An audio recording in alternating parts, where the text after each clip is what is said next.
What does godly dating look like to you in 2024? When I started dating your mom, we had this standard, we're not gonna kiss before we say that we're engaged. And then when we got engaged, we're like, let's don't kiss till our wedding day. And I told that story everywhere from public school rallies where everybody in the room started laughing, like, and that was a mistake because that really wasn't the audience to be going there with, but I was learning.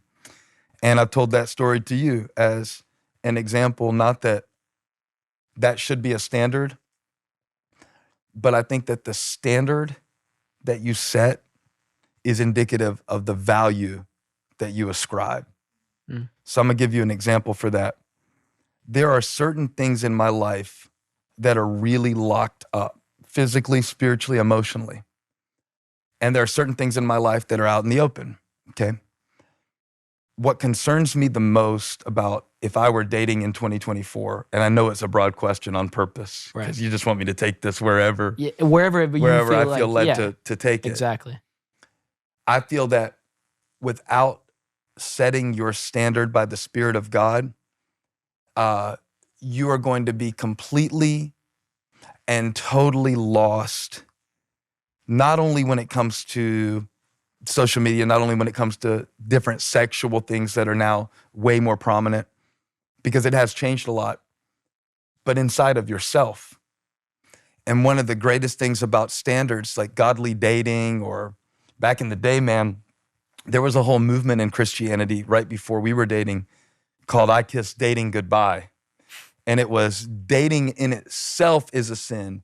You need to have courtship. Yeah, I've heard of that. There's like a book about that, right? Yeah, and it is actually a beautiful, beautiful concept. And there was nothing wrong with the idea of commitment, because the premise of it was the way that we do dating in America doesn't prepare us for marriage, it prepares us for divorce. Whoa. So, you try, you don't like it, you move on, you try it, you don't like it, you move on, you try, you don't like it, you move on. The problem with that became, though, that then we got in this battle about, okay, well, I'm not dating for a year and now I've still got all these desires and what do I do with them? Right. And it didn't really solve anything. It just basically was like mopping up the floor rather than fixing what was busted at the pipe. Wow. You know the analogy I'm saying? That's a crazy analogy. Yeah, because anytime we just make it about rules, then we miss the heart of the relationship. Right. So I don't know. I would throw it back on you to say, do you think that's weird that we were like, we're not going to kiss until our wedding day? Does that sound almost like alien to y'all to hear that that's where we set our line at that point in time? No, sir. I think that is the ideal way to do it, because I feel like so many of my friends or whoever that I hear the problems they get in their relationships, it's based off of kind of this jealousy of, whoever their partner's past is. And I feel like that's such a thing that sort of creeps into so many relationships these days. And so I think like the more that you can eliminate stuff before you meet your wife, like that's going to be kind of awkward if you meet your wife and she's kissed another dude. Like if anyone's honest, you'd probably rather her not do that, and same her for you. So I do think that that's like ideally the best way to do it, 100%. And I think when you said the word ideal, it tapped something in me. Like our ideal of what a relationship is going to be like is usually so unrealistic. There is no ideal friendship. There is no ideal father-son relationship. There is no ideal marriage or dating relationship for that matter. But I would ask this question, just like if I was looking for one guiding principle, are we after the same thing? Are we both seeking to glorify God with our lives? Let's start there. Do we both want to be more like Jesus, even though we know we have struggles? And if you honestly know that that's not happening, how can two walk together unless they be in agreement? If you're chasing one thing and I'm chasing another, it's going to rip us both apart. Yep. So I think you start from there.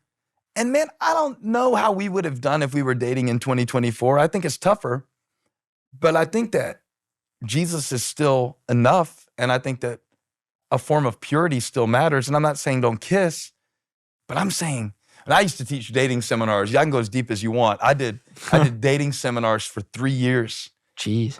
Yeah, if I was going to preach somewhere, I'd say, now give me Saturday morning for the dating seminar. And you would have just whoever wanted to come, or was it like couples? No, they all had to come. Sometimes I would just get the boys, and then we went in. That's when it got real. That's when I could. That is the explicit Youth Nation for men only podcast. Right. Can't find those on the vault. But I want you to know that I think there is a great value on your life.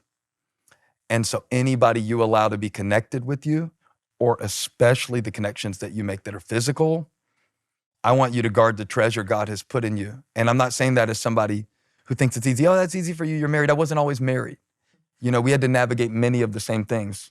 It's not like because I was anointed as some holy man of God, I didn't have the normal hormones and normal I mean, I can sit here and talk to you about how attracted I am to your mom physically. Would you like that? No, sir. Okay, next question.